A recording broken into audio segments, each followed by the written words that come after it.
ಮುಖಂಡ, ಆದರೆ ಅವ್ರಿಗೆ ಅಧಿಕಾರ ಸಿಗಲಿಲ್ಲ. ಉಳಿದವರು ರೈತರ ಬಂದಿದ್ದಾರೆ, ಆದರೆ ಅವರೆಲ್ಲರೂ ಇಲ್ಲಿಯ ಏನಪ್ಪ ದಲಾಲಿ ವ್ಯವಸ್ಥೆಯಲ್ಲಿ, ಬಂಡವಾಳಶಾಹಿ ವ್ಯವಸ್ಥೆಯಲ್ಲಿ, ಕಾರ್ಪೊರೇಟ್ ವ್ಯವಸ್ಥೆಯಲ್ಲೇ ಅಡ್ಜಸ್ಟ್ಮೆಂಟ್ ಆಗಿ ಹೋಗ್ಬಿಟ್ಟಿದ್ದಾರೆ. ನಾವು ಮೆಜಾರಿಟಿ ಇದ್ದು ಸಹಿತ ನಾವೇನು ಮಾಡೋಕ್ಕೆ ಸ್ಥಿತಿ ಒಳಗಿಲ್ಲ. ನಾವು 70% ನಾವು ಜನ ಇದ್ದೀವಿ ರೈತರು, ಇದ್ದರೂ ನಮಗೆ ಅಧಿಕಾರ ಇಲ್ಲ.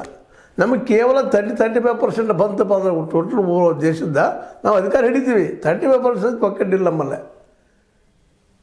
ಯಾಕೆಂತಂದ್ರೆ ನಾವು ಇರೋದು 70%, ನಾವು 35-40% ಒಂದಾದ ಸಹಿತ ಈ ದೇಶದ ನಾವು ಹಿಡಿಬೋದು. ಇವತ್ತು ಏನು ರೀ ಮೋದಿ ಅವ್ರು ಹಿಡಿದಿದ್ದು ಅಥವಾ ಕಾಂಗ್ರೆಸ್ ಹಿಡಿದು ಎಷ್ಟು ಪರ್ಸೆಂಟೇಜ? 35-40% ಆದ ತಕ್ಷಣ ಅವ್ರಿಗೆ ಅಧಿಕಾರ ಹಿಡ್ಕೊಂಡ್ಬಿಡ್ತಾರೆ. ಅಷ್ಟು ಸಹಿತ ನಾವು ಒಗ್ಗಟ್ಟಿಲ್ಲ ನಮ್ಮಲ್ಲಿ. ಒಗ್ಗಟ್ಟು ಮಾಡ್ಬೇಕಲ್ಲ ನಾವು. ಈ ದಿಶೆಯಲ್ಲಿ ಚಿಂತನೆ ಮಾಡಬೇಕು ವಿನಃ ಇವ್ರು ಯಾರೂ ಬದಲು ಮಾಡಲಿಕ್ಕೆ ಸಾಧ್ಯ ಇಲ್ಲ. ಯಾಕೆ ಬಂತಂದ್ರೆ ಇತಿಹಾಸದಲ್ಲೇ ಹಂಗೆ ಬದಲಾಗಿದ್ದಲ್ಲ, ಏನೋ ಒಂದು ಇತಿಹಾಸದಲ್ಲಿ ತಪ್ಪಿ ಬಂದಿತ್ತದು ಆಮ್ ಆದ್ಮಿ ಪಾರ್ಟಿ.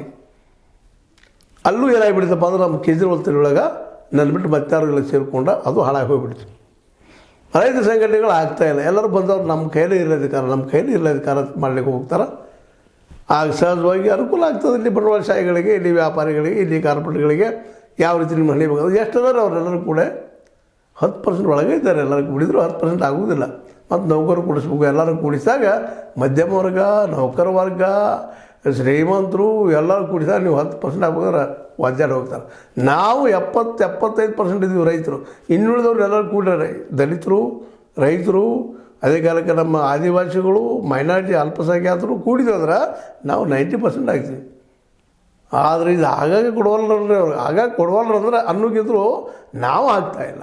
ಯಾರು ಕೊಡೋದಿಲ್ಲ. ಅಧಿಕಾರ ಯಾರು ಬಿಟ್ಟು ಕೊಡೋದು ಜಗತ್ತಿನಲ್ಲಿ ಬಿಟ್ಟು ಕೊಡ್ತಾ ಇರ್ತಿದ್ರಿ.